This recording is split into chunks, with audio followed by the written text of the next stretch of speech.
Bonjour, pasteur Wanakaja Khouté, responsable de l'église évangélique Philadelphie, version numérique. Il est exactement 5h04 du matin. Oh, je me suis levé déjà ce matin, très tôt, à 4h du matin. C'était mon planning journalier. 4h du matin, je me lève, je médite la parole, je fais la prière, jusqu'à 5h. Et à partir de 5h, je lance ma vidéo en live. C'est le premier. Donc, voici la pensée qui m'amène à vous ce matin. C'était ma méditation très tôt. Et cette méditation vient de cette parole du psalmiste, psaume 119.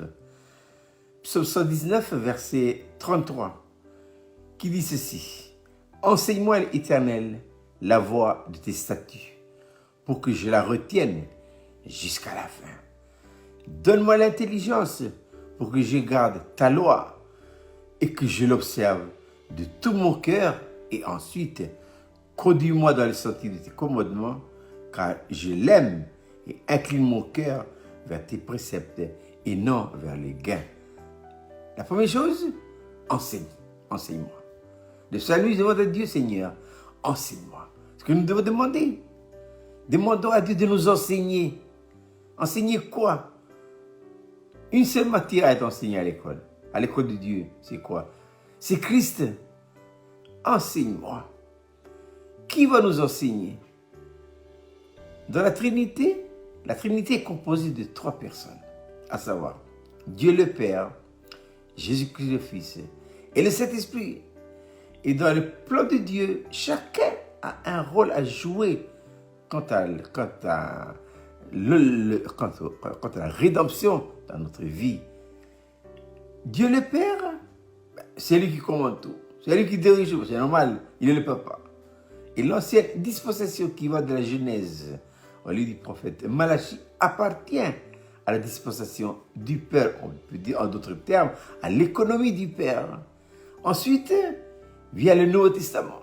Le Nouveau Testament est divisé en 2 parties. D'abord, la dispensation du Fils et la dispensation du Saint-Esprit. Jésus occupe toutes les 4 évangiles, Matthieu, Marc, Luc et Jean. Voilà. C'est Jésus qui est venu accomplir notre rédemption. Et maintenant, Jésus est reparti. Et quand il est reparti, il a promis. Il a promis quoi? Qu'il enverrait le Saint-Esprit. Il faut savoir que pendant la dispensation du Père, le Fils et le Saint-Esprit sont là. Mais le Père est beaucoup plus mis en avant. Dans celle du Fils, c'est le Fils qui est mis en avant. Mais le Père et le Saint-Esprit sont toujours là. C'est pourquoi Jésus a dit à ses disciples, je vais partir, mais vous recevrez un consolateur. Il viendra. C'est qui? C'est le Saint-Esprit. Voilà. Et quand Jésus est parti, quelle est la condition pour que le Saint-Esprit vienne et prenne position sur cet univers? Il faut que Christ soit élevé à la gloire. Et Jésus dira lui-même, dans Jean chapitre 7, si quelqu'un a soif, qu'il vienne à moi, qu'il boive. Celui qui croit en moi, des fleuves d'eau vive couleront de son sein. Il dit cela du Saint-Esprit qui n'est pas encore là. Mais pourquoi? Jésus n'a pas encore été glorifié. Ça y est, il a été glorifié déjà. Et maintenant, nous sommes en plein dans la dispensation du Saint-Esprit. J'ai dit tout ça parce que c'était important. Quand chaque personne est mise à sa place, il s'épanouit. Voilà. Donc nous sommes dans la dispensation du Saint-Esprit. C'est lui maintenant qui prend les choses en main. Et nous devons honorer son glorieux ministère dans nos vies. Quel est le rôle du Saint-Esprit dans cette présente dispensation? Il enseigne. C'est la méditation de ce matin. Le psalmiste dit, enseigne-moi, Éternel, la voie de tes statuts. L'Éternel nous enseigne par le Saint-Esprit. C'est lui. Enseigne-moi, Éternel, la voie de tes statuts pour que je la retienne jusqu'à la fin. Donc, l'enseignement est donné par le Saint-Esprit. Mais je dois dire ceci, c'est que le Saint-Esprit ne nous enseigne pas à la manière des écoles, avec un manuel, avec des livres, avec des cahiers, avec des stylos pour prendre des notes, pour faire écrire des livres, ou bien pour apporter des dissertations. Non, non, non, non. Ou bien pour faire des entretiens, ou des partages, ou des sermons, ou des études bibliques. C'est pas comme ça que le Saint-Esprit nous enseigne. Et c'est bon de savoir. C'est bon de savoir. Non. Le Saint-Esprit nous enseigne de manière expérimentale. C'est important. Ça rejoint la méditation de ce matin. Le psalmiste dit, donne-moi l'intelligence pour que je garde ta loi et que je l'observe de tout mon cœur. Il y a deux parties là. Il y a l'enseignant qui se trouve dans l'esprit et ensuite il y a l'âme qui est enseignée. Voilà. Mais cet enseignement ne peut être opérationnel que dans la mesure où il y a deux choses à faire. Un, la nouvelle naissance. C'est quoi la nouvelle naissance? La nouvelle naissance, c'est que lorsque je reçois les gènes de Dieu. Et après la nouvelle naissance, deuxièmement, il faut remettre de l'ordre intérieur. Ça veut dire quoi? Ça veut dire que l'esprit, l'état-major où se trouve l'enseignant, retrouve sa place. Et ensuite l'âme, rétrogradée en bas. Et pourquoi? L'âme n'est pas là pour enseigner, pour diriger, non et non. L'âme peut avoir une intelligence très élevée, avec tous les diplômes, mais ça c'est nul, c'est zéro ça. L'âme, il doit être enseignée. Il doit être enseigné par qui? Par l'esprit. C'est Jésus qui a dit, il vous enseignera, il portera ce qui est à moi et il vous le donnera. Voilà. Il ne parlera pas de lui-même, il parlera de moi. Donc, le Saint-Esprit enseigne. Il enseigne qui? Il enseigne l'âme. Mais comment enseigne-t-il notre âme? Il enseigne l'âme par quoi? Par l'esprit. Et quel est l'élément dans l'esprit que le Saint-Esprit utilise pour enseigner l'âme? C'est l'intuition.